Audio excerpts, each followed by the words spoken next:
जमीन आसमान का अंतर है।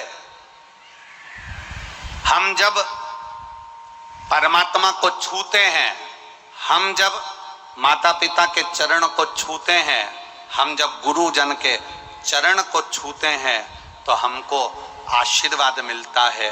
और हम जब किसी को छेड़ते हैं तो आशीर्वाद नहीं, जूता मिलता है, चप्पल मिलती है। छूने में और छेड़ने में जमीन आसमान का अंतर है। हमारा शिव पुराण कहता है, शिव महापुराण की कथा कहती है, हम जब केवल छूते हैं, परमात्मा के शिवलिंग का स्पर्श किया, जलाधारी का स्पर्श किया, उसकी चौखट का स्पर्श किया, उसके दरवाजे का स्पर्श किया, उसके द्वार का स्पर्श किया, उसकी चौखट का स्पर्श किया, उसके दरवाजे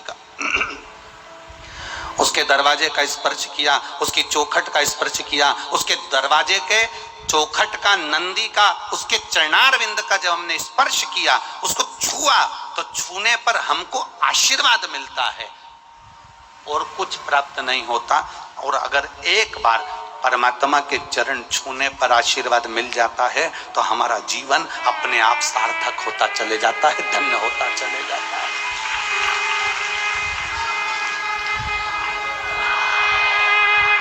अब परमात्मा के चरणों को छुओ,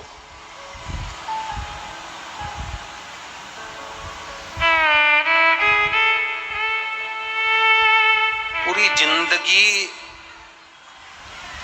पूरा जीवन, पूरी जिंदगी, पूरा जीवन हमने,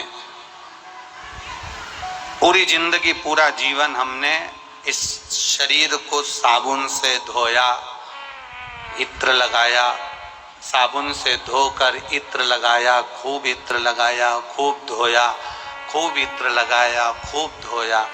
पर ईमानदारी से बोलना, मरने के बाद तुम कितना भी इत्र लगाकर भले मर गए हो, चाहे तुम कितना भी साबुन से शरीर धो धोकर मर गए हो, पर इत्र लगा शरीर में जब आखिरी में जलता है और जलने के बाद जो राख बनती है, क्या उस राख से इत्र की खुशबू आती है? बोलो बोलो जम के, नहीं आती।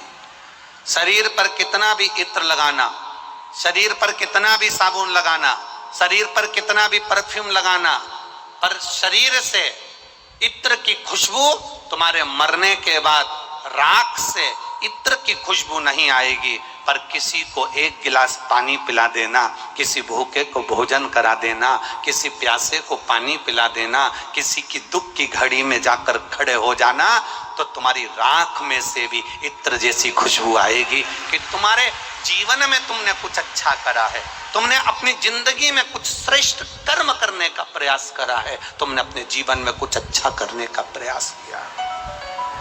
अच्छा कर्म करिए।